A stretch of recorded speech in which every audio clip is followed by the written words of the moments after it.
మేడ్చల్ మల్కాజ్గిరి జిల్లా నాకార మున్సిపాలిటీ కేసర మండలం Rampalli double bedroom ప్రజల సమస్యలు పట్టించుకోలేని ప్రభుత్వం గత 2 సంవత్సరాల క్రితం ఇల్లు లేని నిరుపేదలకు రాంపల్లి డబుల్ బెడ్రూమ్లో 52 బిల్డింగులు 6420 కుటుంబాలు ఇల్లు అలాట్మెంట్ చేయడం జరిగింది. అప్పటి నుండి ఇప్పటి వరకు ఎలాంటి అభివృద్ధి లేక ప్రజలు చాలా ఇబ్బంది పడుతున్నారు. ప్రధానంగా రోడ్డు సమస్య. రోజు కనీసం ఒక 2-3 బైకులు కింద పడి ప్రజలు కాళ్ళు చేతులు విరక్కొట్టుకుంటున్నారు.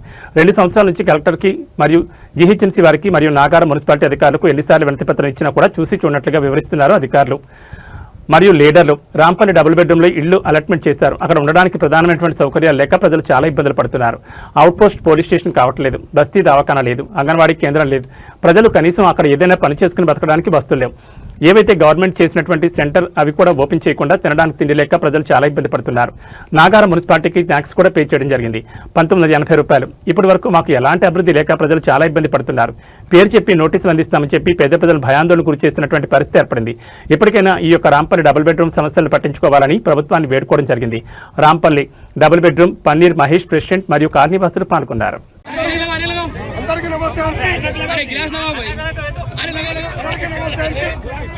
డబ్బులు పెట్టాము.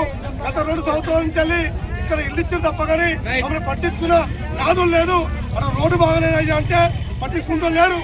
నెలల కనీసం ఒక 100 మంది కింద పడి కాలు చేతులు విరగొట్టుకున్నా కూడా ప్రభుత్వానికి ఎన్ని వినతి పత్రాలు ఇచ్చినా కూడా పట్టించుకునే పరిస్థితి మా రాంపల్లి డబుల్ బెడ్రూమ్ మరి గరీబాలకు ఇచ్చిన ఇల్లా లేకుంటే కోటేశ్వరికి ఇచ్చిన ఇల్లా అనేది మాకు అర్థం కావట్లేదు. లోకల్ ఎమ్మెల్యే మరియు లోకల్ అధికారులు కార్పొరేటర్లకు జీహెచ్ఎంసీ ఎన్నిసార్లు తిరిగినా కూడా ఎక్కడ వేసిన గొంగళి అక్కడనే ఉంది కానీ మమ్మల్ని పట్టించుకున్న నాదులు లేదు.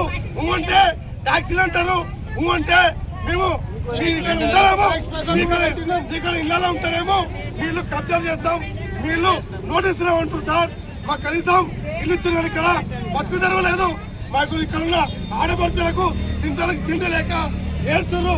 అంజాడేసుకుని ఏం లేదు, ఆ సెంటర్ ఓపెన్ చేయలేదు, మాకు రోడ్డు చేయలేదు. ఈ విధంగా 2 సంవత్సరాల నుంచి మా అమ్మ రాంపల్లి డబుల్ ప్రజలను చాలా హీనంగా చాలా ఘోరంగా చూస్తున్నారు. ఇప్పటికైనా ప్రభుత్వం కళ్ళు తెరిచి రాంపల్లి డబుల్ బెడ్రూమ్ కూడా ఇది మా ఒక జీహెచ్ఎంసీలో ఉన్నది. ఆ ప్రజలు కూడా మా వాళ్ళని ఇప్పటికైనా మీరు బుద్ధి తెచ్చుకొని అధికారులు ముందుకొచ్చి రాంపల్లి డబుల్ బెడ్రూమ్ బాగు కోసం ముందుకు రావాలని కోరుతున్నాము. గతంలో కూడా 2 సంవత్సరాల నుంచి ఎన్ని విధుల పత్రాలు ఇచ్చినా కూడా పట్టించుకునే పరిస్థితి.